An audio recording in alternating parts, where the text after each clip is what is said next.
Live from the College of Southern Idaho, broadcasting in the John C. Hepworth Studios, you are watching Com 101 News. Paid for by the Mark Ruel Waston Foundation. I'm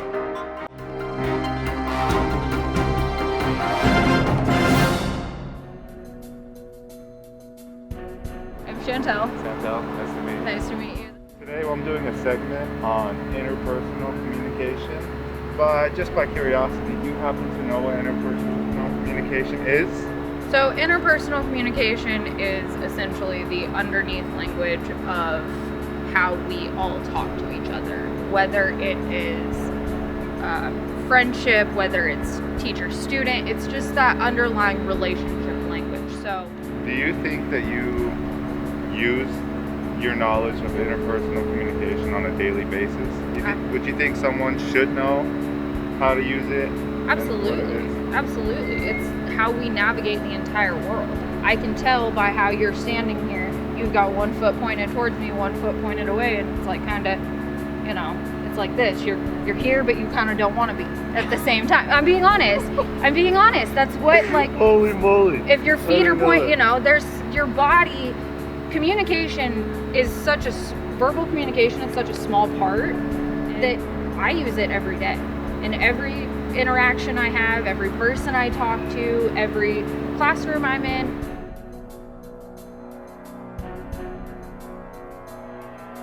So in interpersonal communication comes relational messages. Do you understand or know what a relational message is? So my understanding of relational messages is they're kind of what's being said without spoken words. It's a little bit different. I've had friends where I'm sitting there talking to them and they love to sit and just tell stories and I can't get a single word in. And so you're talking about like how control relates to relational messages, right? Like one person we both have control of the conversation, and if one person starts to overpower the other, then it could possibly lead to some resentment from the other person. Frustration. Yeah. A part of relational messages, there's something called affinity. Do you happen to know what affinity is, or do you have an example of what affinity is? I have this friend, and I met her in college a few years ago, and anytime I talk to her, she has all of the attending behavior. So she sits, she listens, she nods, she responds, and I love talking to her because she's actually listening to what I'm saying. So I have an affinity to her. I like being around her. I like talking to her, and that's why we're still friends today. What about respect-wise? That's also a part of a relational message. Last year, I really struggled with chemistry. It was always a hard point for me. It just took forever to click. I had a professor that really took the time to teach students rather than just push through the lectures. So with immediacy, I would say, personally, I think that's different for every person because everybody's love languages are different. So, like, for me, I like physical touch. That's how I like to receive my love language. And how I like to give it. So if I actually like someone, don't mind me, I would, touch them when I talk to them, or, be very engaged, be very personal. Okay. And those are the messages I would give off, and that's what I do with my spouse. And his love language is different, so it's taken a lot of learning for me to figure out those differences and understand that he's still giving that immediacy and closeness and relationship with me. Yeah, okay, awesome. I love that example. I feel like we use immediacy on a day-to-day basis, and it's like you said, it's really good to understand and really be able to see another person's showing their immediacy or being intimate with them. I have Paige here. Paige, how are you doing today? I'm great. How are you? Doing good. So we're doing a segment on interpersonal communication, and for this part, we're talking about meta communication. Can you give us your take on meta communication, what that means to you? Yeah, for sure. So meta communication to me is like the nonverbal cues, like the tone you use, your body language, Put my head on? Yes, exactly, yeah. Head And the words that you use, I think, are all small parts of meta communication.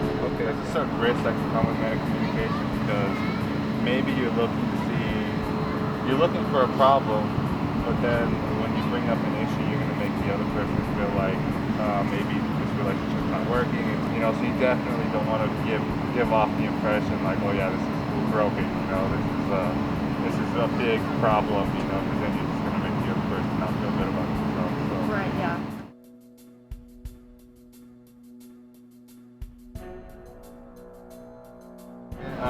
I wanted to talk to you about self-disclosure. Okay. Do you happen to have any examples, or can you give us a definition on your take of self-disclosure? Self-disclosure is, I think it's like something to do with, like saying something kind of personal that no one really knows about you. So like when you get to know somebody, you start getting into that area of like self-disclosure where you're saying things like, you know, when I was a kid and I would go to the bathroom, I would try and stand as far away from the urinal as I could to pee and see how far back I could go. I mean, did all of us do that? Yeah, guys? I mean, as men, I mean, right? I feel like we that's- all did that, right? And we'll be honest, we're always going for the three-pointers, you know? So, trying to get to the wall, you know? You're like, all right.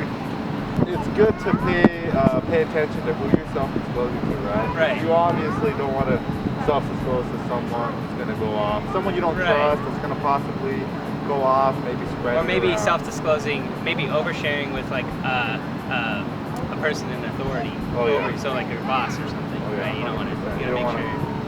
You There's don't a wanna put line. yourself in those lines. I mean, is there anything you want to self-disclose to me? To you? Oh, I just did the urinal thing. I did that all the time.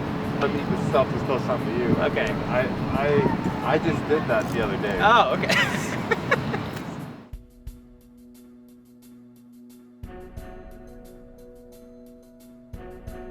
A segment on interpersonal communication. Do you know anything about interpersonal communication when it comes to being online? Oh, yes, I am familiar with that. Oh, could you give us an example, maybe definition of going on with that? Well, interpersonal communication, as my understanding, is like having a close friendship. Oh, yeah. It's really just communication between a select number of people rather than a whole group. Oh, yeah. So this could be something like having a friendship maintained online, whether it's one that was already established in person or purely online. I mean, is it possible that you could put up an illusion of yourself and then it could affect that relationship, right?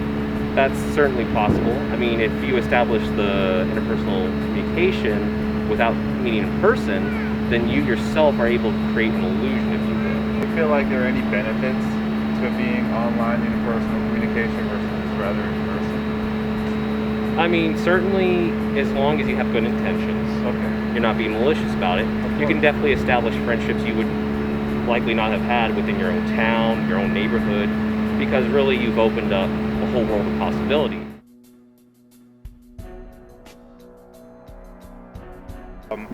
Today we were talking about some confirming and disconfirming messages.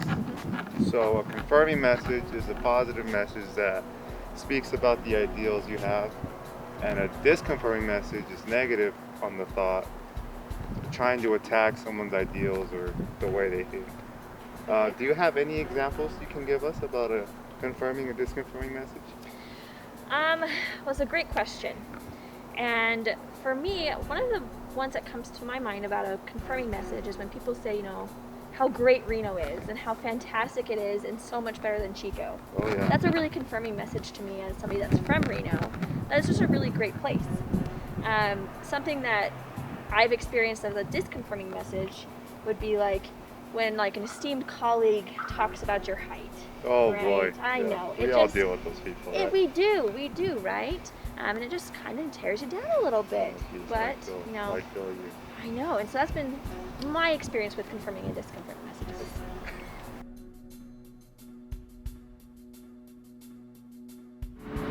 Hello, Nettie. How are you? Good? I heard it's your birthday today. And I wanted to interview you because it's your birthday. You're 3? Yeah. Awesome. That is so awesome to hear. Happy birthday, Nettie. I'm going to ask you a question, okay? Have you ever heard of a relational spiral? Yeah. Yeah? So you know that a spiral is a reciprocating communication pattern in which each person's message are reinforced through each other? Yeah? So a spiral spins. Nettie, do you know how to spin? Yeah. Yeah? Can you spin for us? Awesome, awesome. I love it. Thank you so much, Denny.